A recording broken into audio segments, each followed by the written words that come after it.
چار چیزیں مرد ہوں یا عورت ہوں ہمیں اپنی زندگی سے اگر ہم نے نہیں نکالی ہماری زندگی گروتھ والی زندگی نہیں ہوگی. Number 1 anger. ہر وقت غصے میں رہنا ہماری زندگی گروتھ میں نہیں جائے گی, کبھی بھی نہیں جائے گی. فرم ہونا اور بات ہے, ڈسپلن ہونا اور بات ہے, اینگر میں ہونا نیگیٹو بات, اس سے کچھ فائدہ نہیں ہوتا. جس پر آپ ناراض ہو رہے ہوتے ہیں وہ اس پر وحشت طاری کر رہے ہوتے ہیں, لہٰذا اگر آپ چاہیں گے کہ غصے سے اس کو کنونس کر لیں گے, کبھی بھی نہیں کنونس کر سکتے. مے بی وہ چپ کر جائے آپ کی وجہ سے. غصہ مسغرے کی پھپتی ہوتی ہے جو کہ چپ کرا دیتی ہے مگر قائل نہیں کرتی. پھل جھڑی ہوتی ہے جو آنکھیں چندھیا دیتی ہے مگر نظر کچھ نہیں آتا. تو غصہ تو کچھ بھی نہیں ہوتا, کاؤنٹر پروڈکٹیو چیز ہے. آپ چاہے میں غصہ کر کے میں ٹھیک کر لوں گا, کبھی بھی آپ ٹھیک نہیں کر سکتے, امپاسبل. جو امکان ہے وہ بھی ختم ہو جاتا ہے. نمبر 1 غصہ. Number 2 ego. میری بھی کوئی عزت ہے, میری بھی عزت ہے. کیا عزت ہے آپ کی؟ نبی کریم صلی اللہ علیہ وسلم کے زمانے کے بعد ایک دفعہ صحابہ میں ان کا تھا ہماری بھی کوئی عزت ہے, تو ایک اور صحابی نے داڑھی پکڑ لی, اس کی پکڑ کے کہا تم نے سنا نہیں عزت اللہ اور اللہ کے نبی کی ہے, تمہیں جرت کیا ہوئی ایسی کہنے کی؟ ایک دم وہ ڈر گئے اس بات سے. ظاہر وہ بڑے لوگ تھے, وہ ڈر گئے. تو یہ جو ہمارے ذہن میں میری بڑی عزت ہے, میری بڑی عزت ہے, میں فلاں گیا اس میں مجھے کسی نے پوچھا نہیں, مجھے پلیٹ میں کھانا ہی نہیں دیا فلاں, یہ جو ایگوئسٹک سٹانس ہے یہ ہماری گروتھ کو روک دیتا ہے. تو ایک اینگر, ایک ایگو, ایک کمپلینٹ, ہر وقت شکایت, اور ایک بلیم.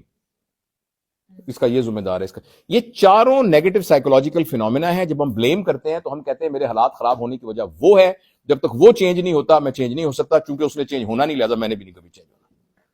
تو یہ پلیز آپ نا یہ 4 لفظ آج کے سارے دن کی گفتگو کے, اگر آپ, میں عمر میں آپ سب سے بڑا ہوں جتنے لوگ یہاں بیٹھے ہوئے ہیں, اپنا ڈاکٹر صاحب مجھ سے کچھ تھوڑے سال 2 سال بڑے ہوں گے, بڑے بھائی ہیں, but we are on the same bracket, اور ہم سیم ایج بریکٹ میں ہی ہیں.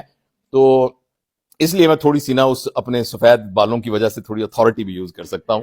تو جس طرح میں اپنی بیٹیوں یا بہنوں کو کہہ سکتا ہوں تو ویسے بھی کہہ سکتا ہوں کہ یہ 4 چیزیں اگر ہم اپنی زندگی سے نکال لیں نیکسٹ ٹائم, آپ دیکھیے گا آپ کی زندگی میں نہ سکون نہیں, معجزے ہونے شروع ہو جائیں گے, معجزے ہونے شروع. اور میں آپ کو بتاؤں, اگر آپ کا کوئی, میں نہیں اب ڈائریکٹ کچھ نہیں کہتا, کسی کا خامد آپ کے خیال میں وہ اپ ٹو مارک نہیں ہے, آپ کی اولاد اپ ٹو مارک نہیں ہے, ساس اپ ٹو مارک نہیں ہے, جس طرح سے آپ کو توجہ دینی چاہیے نہیں دے رہا.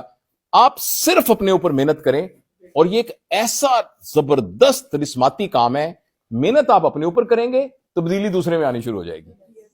وہی آپ کی ساس جو آپ سمجھتے ہیں کہ اس کو میری کوئی پرواہ نہیں, کہے گی بیٹا میں تو بڑی بھول رہی تھی, تو بہت اچھی ہے.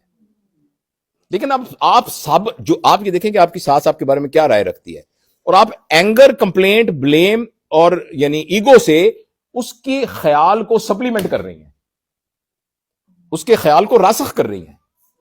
اور اگر آپ اس کے اپوزٹ کر رہی ہیں تو کچھ عرصے میں اس کو خیال ہے کہ بیٹا میں تو کچھ اور سمجھ رہی تھی.